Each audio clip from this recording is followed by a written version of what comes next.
എപ്പിസോഡിന്റെ തുടക്കത്തിൽ തന്നെ നമ്മുടെ ജോമും ടീയും കൂടി സംസാരിച്ചേക്കാണ്. വേറൊന്നല്ല, അവിടെ നടക്കുന്നവരെ വർക്കിനെ കുറിച്ചാണ് സംസാരിച്ചേക്കുന്നത്. ടീ ചോദിക്കുന്നുണ്ട്, നിങ്ങളിപ്പോൾ ബോയ് ഫ്രണ്ട്സ് ആയതുകൊണ്ടാണോ എന്നോടൊരു ഡിസ്റ്റൻസ് ഇട്ട് വെച്ചേക്കുന്നതെന്ന്. അങ്ങനെയൊന്നുമല്ല എന്ന് പറയുന്നുണ്ട്. നേരെ മറിച്ച് നമ്മുടെ യോയാണെങ്കിൽ ഏണിനോട് പറയുന്നുണ്ട്, നീ ആ കാറിൽ കയറരുതെന്ന്. പക്ഷെ അവളത് സമ്മതിക്കുന്നില്ല. വേറെ വഴിയൊന്നുമില്ലാതെ യോയാണെങ്കിൽ ജോമിനെ വിളിച്ച് കാര്യം പറയുന്നുണ്ട്. ഞാനിങ്ങനെ ഏണിന്റെ ഡ്രൈവർ സംസാരിക്കുന്നത് കേട്ടായിരുന്നു, അവളെ കിഡ്നാപ്പ് ചെയ്തുകൊണ്ട് പോവാന്ന് തോന്നുന്നു എന്ന് പറയുന്നുണ്ട്. ടീനോട് പറയുന്നുണ്ട്, എനിക്കൊരു അർജന്റായിട്ടുള്ള കാര്യമുണ്ട്, ഞാൻ പോകാണ്, പിന്നെ കാണാന്ന് പറഞ്ഞിട്ട് അവൻ അവിടുന്ന് പോകാണ്. ഈ സമയമാണെങ്കിൽ ഏണിന്റെ അടുത്ത് കാറിന്റെ അടുത്ത് എന്നിട്ട് പറയുന്നുണ്ട്, എടി നീ പോകല്ലേ, ഞാൻ പറയുന്നതൊന്നും കേൾക്കാൻ, നീ പറയുന്നത് കേൾക്കാൻ ഞാൻ നിന്റെ ആരാണ്, ഞാൻ കേൾക്കില്ല എന്ന് പറഞ്ഞ് കാറിൽ കയറുമ്പോ യോയും കൂട്ടത്തിൽ തന്നെ കയറാണ്.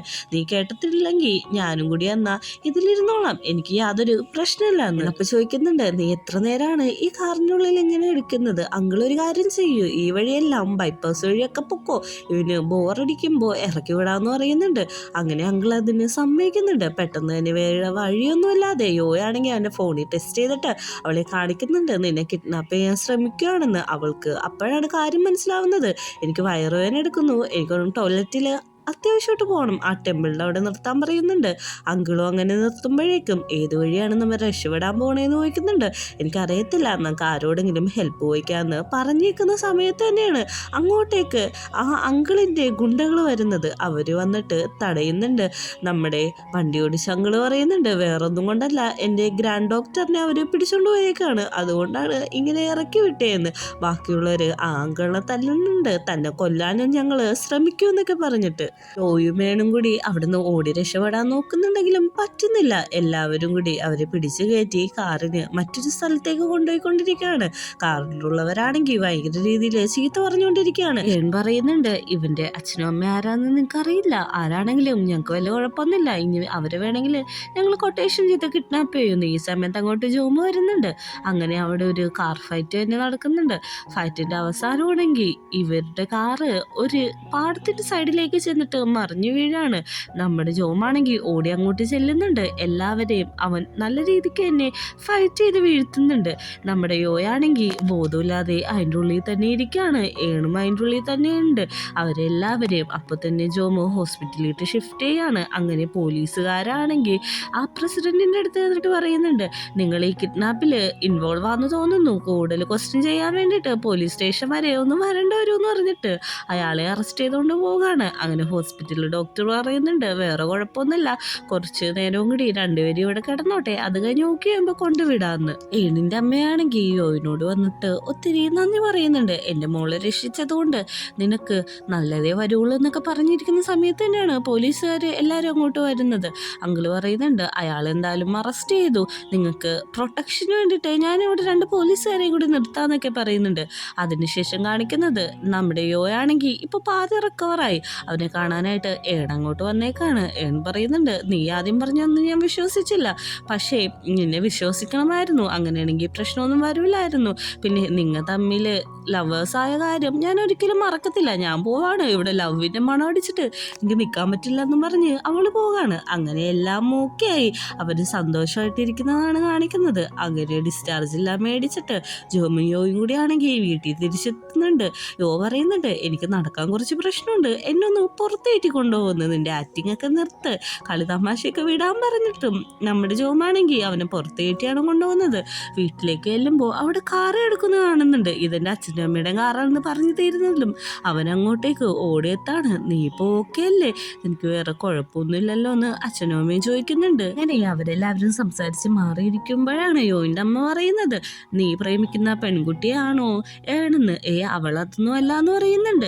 എന്താണ് നിങ്ങൾ പറയുന്നതെന്ന് ചോദിക്കുമ്പോൾ, അത് നിങ്ങൾക്കറിയില്ലേ, നമ്മുടെ യോ ഇവിടെ ആരും പ്രേമിക്കുന്നുണ്ട്, അതുകൊണ്ടാണ് അവൻ അങ്ങോട്ട് വരാതെ ഇവിടെ തന്നെ നിൽക്കുന്നതെന്ന് പറയുന്നുണ്ട്. എല്ലാവരും ചോദിക്കുന്നുണ്ട്, ആരാ അതെന്ന്. നമ്മുടെ യോയും പറയാണ്, നിങ്ങൾക്ക് എല്ലാവർക്കും നാളെ ഞാൻ പരിചയപ്പെടുത്തി തരാമെന്ന്.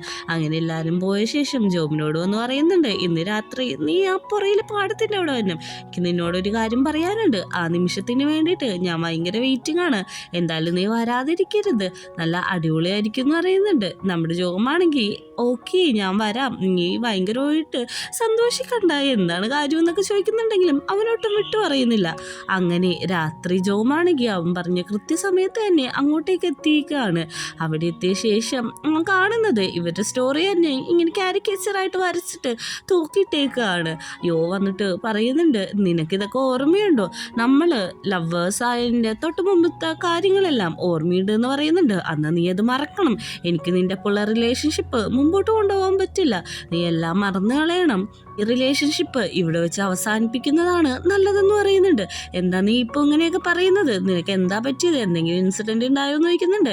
എനിക്കൊന്നും പറ്റിയിട്ടില്ല, ഇതിനി മുമ്പോട്ട് കൊണ്ടുപോകാൻ താല്പര്യമില്ലെന്ന് പറഞ്ഞിട്ടാണ് യോ അവിടുന്ന് പോകുന്നത്. പിറ്റേ ദിവസം രാവിലെ ആണെങ്കിൽ എല്ലാവരും അന്നത്തെ ദിവസത്തെ ഡിന്നറിന് വേണ്ടിയുള്ള പ്രിപ്പയർ ആണ്. നമ്മുടെ യോവിൻ്റെ അച്ഛനും അമ്മയും ഭയങ്കര നല്ല രീതിയിൽ ഒരുങ്ങിയിട്ട് ഗേൾ ഫ്രണ്ടിനെ കാണാനായിട്ട് വെയിറ്റ് ചെയ്തുകൊണ്ടിരിക്കുകയാണ്.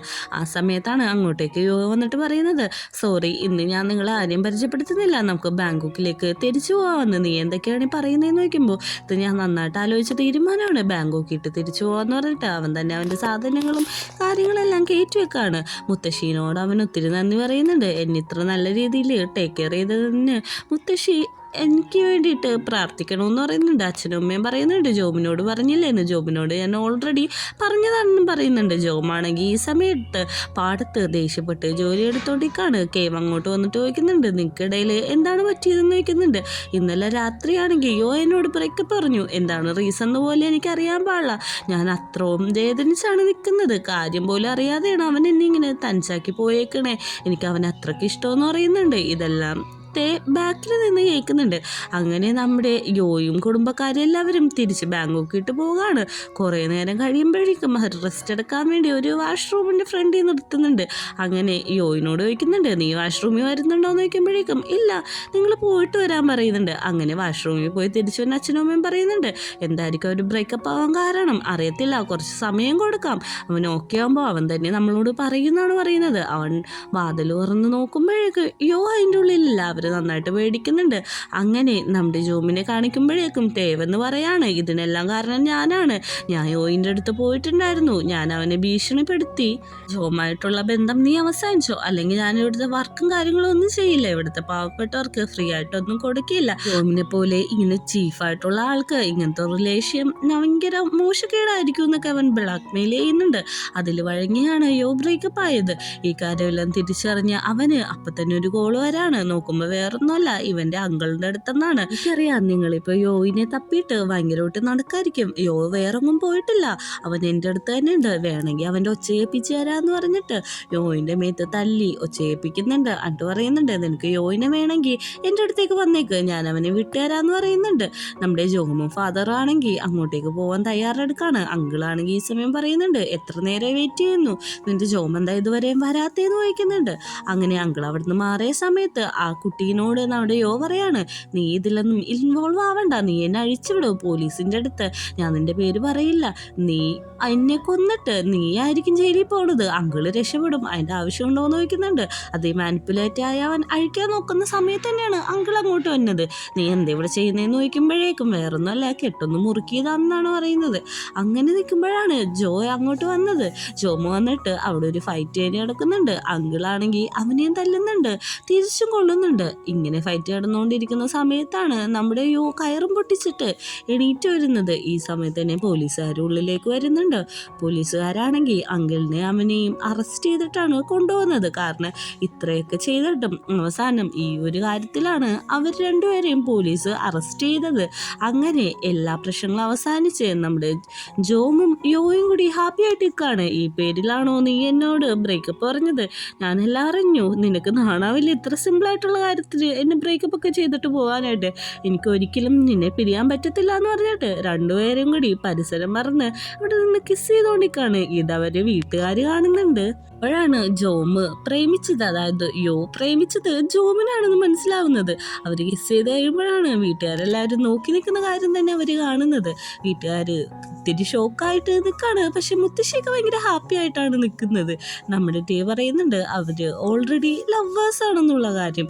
അങ്ങനെ രണ്ടുപേരും കൂടി വീട്ടിൽ പാരൻസിനെ കൺഫ്യൂസ് ചെയ്യാനായിട്ട് പോകുന്നുണ്ട്. പാരൻസ് ആണെങ്കിൽ ഈ സമയം ഭയങ്കരമായിട്ട് ഗൗരവത്തിൽ നിൽക്കുകയാണ്. അവൻ്റെ അച്ഛൻ യോയിൻ്റെ അച്ഛൻ പറയുന്നുണ്ട്, യോയാണെങ്കിൽ എപ്പോഴും എപ്പോഴും അവൻ്റെ ഇഷ്ടങ്ങൾ മാറ്റിക്കൊണ്ടിരിക്കുന്ന ഒരാളാണ്. അവന് എല്ലാത്തിനോടും ഭയങ്കര കൗതുകമാണ്, അല്ലാതെ സ്നേഹമല്ല. നിങ്ങൾക്ക് തോന്നുന്നുണ്ടോ യോ ഇതിൽ ഉറച്ചു നിൽക്കുമെന്ന്? എനിക്ക് യോനെ നന്നായിട്ട് അറിയാം, അതുകൊണ്ട് തന്നെ ഞങ്ങളുടെ ഈ റിലേഷൻഷിപ്പ് മുമ്പോട്ട് പോകുമെന്ന് അറിയാമെന്ന് പറയുന്നുണ്ട് മുത്തശ്ശി. UK പോയാലും ഞാൻ അവന് വേണ്ടിയിട്ട് വെയിറ്റ് ചെയ്തോളാന്ന് പറയുന്നുണ്ട്. മുത്തശ്ശി പറയുന്നുണ്ട് നിങ്ങളുടെ റിലേഷൻഷിപ്പ് എനിക്ക് നേരത്തെ മനസ്സിലായായിരുന്നു എന്ന് പറയുന്നുണ്ട്. അങ്ങനെ 5 വർഷം കഴിഞ്ഞിട്ടുള്ള കാര്യങ്ങളാണ് നമ്മളെ കാണിക്കുന്നത്. ഇപ്പോൾ നമ്മുടെ ജോമാണെങ്കിൽ ഒരു നല്ല വില്ലേജ് ചീഫൊക്കെ ആയിട്ട് അവൻ്റെ കൃഷിയും കാര്യങ്ങളായിട്ട് പോയിക്കൊണ്ടിരിക്കുകയാണ്. അവനാകെ ഒരു മിസ്സിങ്ങേ ഉള്ളൂ. യോയാണെങ്കിൽ ഈ 5 വർഷമായിട്ട് US പഠിക്കാൻ പോയേക്കാണ്. അവനെ നല്ല രീതിക്ക് മിസ് ചെയ്യുന്നുണ്ട്. അങ്ങനെ പിറ്റേ ദിവസം രാവിലെ വരുമ്പോഴേക്കും നമ്മുടെ ജോമിൻ്റെ ബർത്ത്ഡേ എല്ലാവരും കൂടി സെലിബ്രേറ്റ് ചെയ്തുകൊണ്ടിരിക്കുകയാണ്. എല്ലാവരും അവനെ നല്ല രീതിക്ക് വിഷൊക്കെ ചെയ്യുന്നുണ്ട്. അപ്പോഴേക്കും പറയുന്നുണ്ട് നമ്മുടെ പിള്ളേര് ഈ വിഷ് വേറെന്തിനും വേണ്ടിയില്ല, 5 വർഷമായിട്ട് ഇത്ര ക്ഷമയോടെ ഇരിക്കുന്നില്ല എന്ന് പറഞ്ഞ് അവനെ കളിയാക്കും കൂടി ചെയ്യുന്നുണ്ട്. മുത്തശ്ശി പറയുന്നുണ്ട് നീ താമര എടുത്ത് എന്നിട്ട് കുറച്ച് താമര പറിച്ചിട്ട് വരാനായിട്ട്. അങ്ങനെ അവൻ അതെല്ലാം ചെയ്ത് കഴിഞ്ഞിട്ടും നമ്മുടെ യോ ഇല്ലാത്തതിൻ്റെ ഫീല് നന്നായിട്ട് അവനുണ്ട്. അവൻ വരച്ചു കൊടുത്ത പിക്ചേഴ്സ് എല്ലാം നോക്കിക്കൊണ്ട് സ്മൈൽ ചെയ്തുകൊണ്ടിരിക്കുന്ന സമയത്താണ് പെട്ടെന്ന് അങ്ങോട്ട് ഒരു കാറ്റ് വരുന്നത്. കാറ്റിൽ അവൻ്റെ പേപ്പേഴ്സ് എല്ലാം പറഞ്ഞു പോകുന്നുണ്ട്. അത് എടുക്കാൻ വേണ്ടിയിട്ട് അവൻ തിരിയുമ്പോഴേക്കും നമ്മുടെ യോയാണെങ്കിൽ ഇവർ ഫസ്റ്റ് മീറ്റ് ചെയ്ത പോലെ കാറിൻ്റെ അവിടെ നിൽക്കുകയാണ്. അങ്ങനെ പറയുന്നുണ്ട് നീ പെട്ടെന്ന് തന്നെ ഇങ്ങോട്ട് വന്നു, അല്ലെങ്കിൽ ഇത് സ്വപ്നമാണോ? ഞാൻ ഇത്ര പെട്ടെന്നാണോ വന്നു? ഇത്ര 5 വർഷം എടുത്തു ഞാൻ നിന്നെ കാണാൻ വേണ്ടിയിട്ട്. എൻ്റെ പഠിത്തമെല്ലാം അവസാനിച്ചു, എനിക്ക് നീ നിൻ്റെ ഒപ്പം ജീവിച്ച് മരിക്കണമെന്നാണ് ആഗ്രഹം. എനിക്ക് നിന്നെ അത്രയ്ക്ക് മിസ് ചെയ്യുന്നുണ്ടോ എന്ന് പറഞ്ഞിട്ട് ഭയങ്കര ക്യൂട്ടായിട്ട് സംസാരിച്ചുകൊണ്ടിരിക്കുകയാണ്. ഇതെല്ലാം കണ്ടിട്ടാണെങ്കിൽ നമ്മുടെ മുത്തശ്ശിയും പിള്ളേരെല്ലാവരും കൂടി നാണിച്ച് ചിരിച്ച് ചീർ ചെയ്തുകൊണ്ടിരിക്കുകയാണ്. എല്ലാവരും പറയുന്നുണ്ട് റൊമാൻറ്റിക് സീൻ കഴിഞ്ഞെങ്കിൽ അന്ന് കിസ് ചെയ്യാൻ. അങ്ങനെ അവർ കിസ് ചെയ്യാണ് അവിടെ വെച്ചിട്ട്. അന്ന് രാത്രി തന്നെ നമ്മുടെ യോ പറയുന്നുണ്ട് 5 വർഷം ഞാൻ നിനക്ക് വേണ്ടി വെയിറ്റ് ചെയ്തു, നീ ഒരു കാര്യം മനസ്സിലാക്കിക്കോ, ഞാൻ ഇത്ര നാളും ഈ ഒരു നെറ്റിന് വേണ്ടിയിട്ടാണ് വെയിറ്റ് ചെയ്തുകൊണ്ടിരുന്നത്.